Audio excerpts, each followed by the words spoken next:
this year to start off the season, Stephen Curry and Klay, they got a little different energy to them. Klay kind of like had some energy the other night where it's like almost like they doubt me.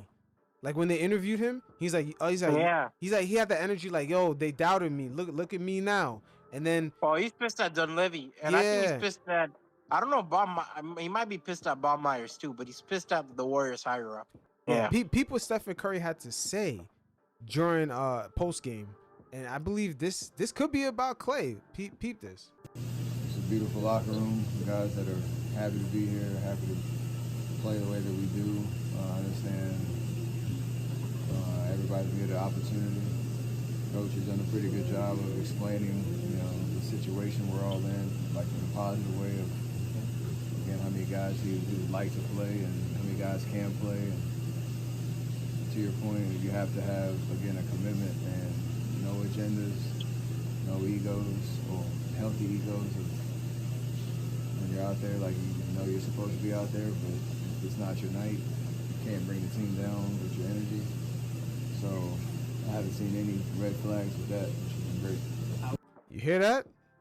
Yeah, it seems like the Warriors organization and Klay had a. Yeah, It man. seemed like it went beyond the organization. I think it even went to the players. Like I think the players felt some type of way.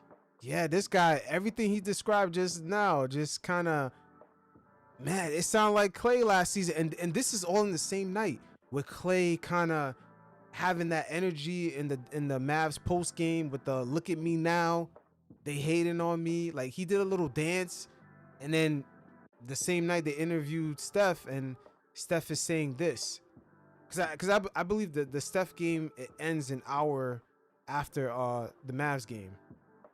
Yeah. Yeah, so yeah, Steph was in a Pacific game, and Klay was on Central Time. So, yeah, man, this is an interesting season. I can't wait till the book comes out with the Warriors behind the scenes. Because or documentary. yeah, documentary. Because my bad, I said book. Like motherfuckers is gonna read this shit. We all know they're gonna monetize that shit with a documentary, man. Come on, let's keep it a buck. Read it. I would read it too. But more than likely, they're gonna do like a like they might do a sit down. Yeah, I think they might do a sit down. But I believe when they do a sit down, they're gonna talk about what really happened in that back-to-back season when they won the championship with Durant. Something happened in that season. The season that looked flawless on the court, but behind the scenes it wasn't flawless. Because I remember Steve Kerr got to the podium talking about, man, this year's been rough. And I'm looking at him like, yo, y'all beat every team without any struggle. But he was talking about off the court shit. And then that's the next season when you see Draymond and KD arguing on the bench, Draymond calling KD a bitch, like all that shit spilled over. It finally spilled over. Obviously, Kuminga. Yeah. Like it's crazy. Like I don't know. There's a lot of shit you could tell that has gone on with this team, but they kind of have like this perfect image, and they you left out a key too. Bob Myers leaving too. Yeah, Bob Myers left early. He left early. Yeah, he didn't even leave till like the start sinking. Did he leave before the championship? No, he left after, like a year or so after. Yeah, like he knew this shit. Like, he didn't even wait for the champagne smell to go away. Yeah, I don't blame him because sometimes if you look at all these stories of all these dynasties, man, the fall off is real. Yeah, I think this would be more. I think this is more national than Chicago Bulls. At least Chicago Bulls are able to rip the bandage. This one, it seems like a slow bleed to death. Yeah, I mean, just Steph mentioned everything that happened last year. Energy is low. Some nights is your night. Other nights is not. You can't bring other guys down. Like, oh man. Yeah. I think even like the way Draymond might carry himself on the court probably plays an impact too, bro. Yeah, but Draymond's a hothead. And then who leaked out that footage of him punching Jordan Poole? ESPN did. No, man. Not ESPN. I think TMZ did, right? It's not TMZ, man. TMZ don't own the building. They don't own the building. They don't pay the security. It's not a player. It's someone from that fucking organization. Yeah, but at the end of the day, but it's someone from the organization. Yeah. Because right away, and trust me, organizations like that, they're like CIA, man. They know they're very public conscious, so they know they're Yeah. filming the whole practice facility, so they know that, hey, the cameras, they know who clocked in, who's responsible, who's in the booth at what time. Yeah, bro, they Yeah. know who has access to the cameras. They know everything. So for TMZ to get that, there's no way in hell the Warriors, multi-billion-dollar franchise, don't know, you know, who had access to the tapes on what day, what time. Like it's just not possible. Yeah. Like I can understand if they were practicing at a D1 school where they don't have any control of this shit, but nah, man, it was in their house. Yeah. It was in their house. So that's another thing. Like even Draymond made little slight comments about that. Who leaked out the footage? Like, you know what I'm saying? Like that shit is crazy. Yeah, that's something you would want to bury, you know? Yeah, something you want to bury, man. And I imagine what else did they bury? With Draymond's emotional ass, I know they buried a lot more than we think. Like Draymond and KD, if we think Draymond and KD, that little back and forth they had in front of everybody on the bench was the first time, that shit did not look like the first time. That shit looked like a blow up of months, maybe even years. Yeah.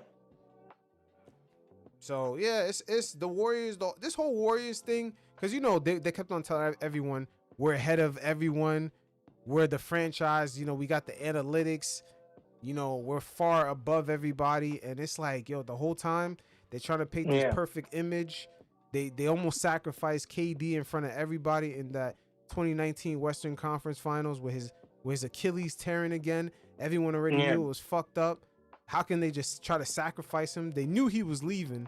They threw him back out there to sacrifice his ass.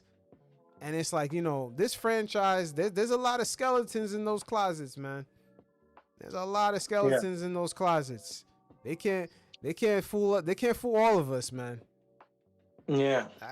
I can't wait to see the little small, you know, leaks. It's gonna be once. I think it's gonna be once these guys retire. You remember a couple years back, the Dallas Mavericks during their peak Me Too, it came out how toxic the Mavericks culture was, especially during that finals run. Mm-hmm. We'll get something similar to that. Maybe not as messed up. Obviously, the Mavericks, they had a much more sensitive details of like sexual assault and all these like horrendous things. But we Yeah. could get something like that within like team culture, you know? For sure. I'm thinking, yeah, the Warriors, like you said, it's not on that level, but it might come through like a KD memoir, a KD book, where they kind of reveal like, oh, what was going on, or maybe like a Steve Kerr book. Something is gonna come out, or even what's his name, the GM that's on ES. That's weird, right? He was a GM of the Warriors. Now he's on ESPN as an anchor. He's on ESPN. That's not weird. Yeah. That seems like a downgrade in jobs.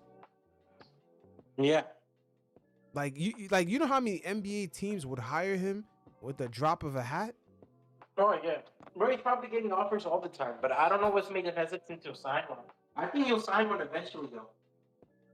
Yeah, like that's very strange that guy. When I saw him sitting at ESPN, I was like, nah, man, there's no way in hell, man. This guy. Perkins. Yeah, this guy can get hired by any team, bro. Yeah. But yeah, this is the Warriors last dance. they should have had it like that last season.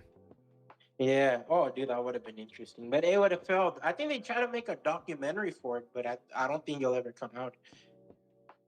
Yeah. I mean, what's your opinion on this whole Joel Embiid back-to-back load management bullshit? I'm not a fan, bro. Yes, Joel Embiid's not a serious player.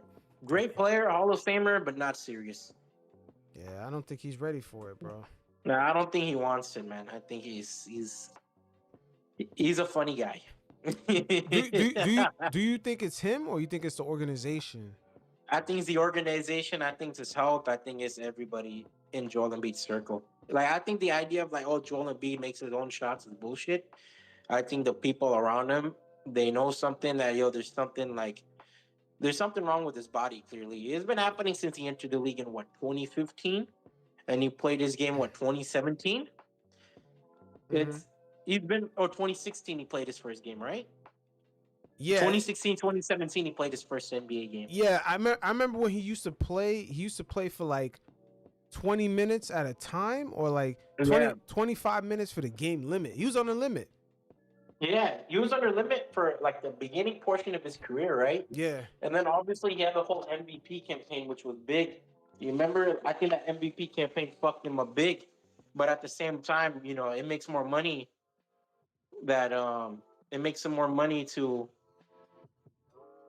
Yeah, to be like a former MVP. He was chasing that for a minute.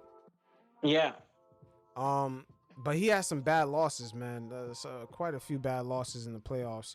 But at the end of the day, yeah like the 76ers are chasing a championship in this small, narrow window that they have with Embiid's health, Paul George aging, and I'm not sure if it's hard to judge this whole situation because Embiid played over the summer in the Olympics. If he wasn't good, why yeah was he playing? exactly And then he showed up to the Olympics not in shape. He didn't yeah. he didn't look like he was in tremendous shape. No, he has a weight problem. His legs just give up on him. It's a big problem with him, bro. I think Joel Embiid, he'll never be 100%, bro. And I think the whole idea, and Paul George is another guy who'll never be 100%. So 76ers, they're trying to make a Hail Mary, you know? I think these 3 years are like crucial for the Sixers. Morey knows that, and Nick Nurse knows that. That's why you bring in these big names like Nick Nurse and Paul George, so you have a chance to like hopefully compete. Daryl Morey, you'll bring these names in hopes like, oh shit, like we can maybe milk one championship out of Joel Embiid because that's what he's missing, right, in his career, is a championship.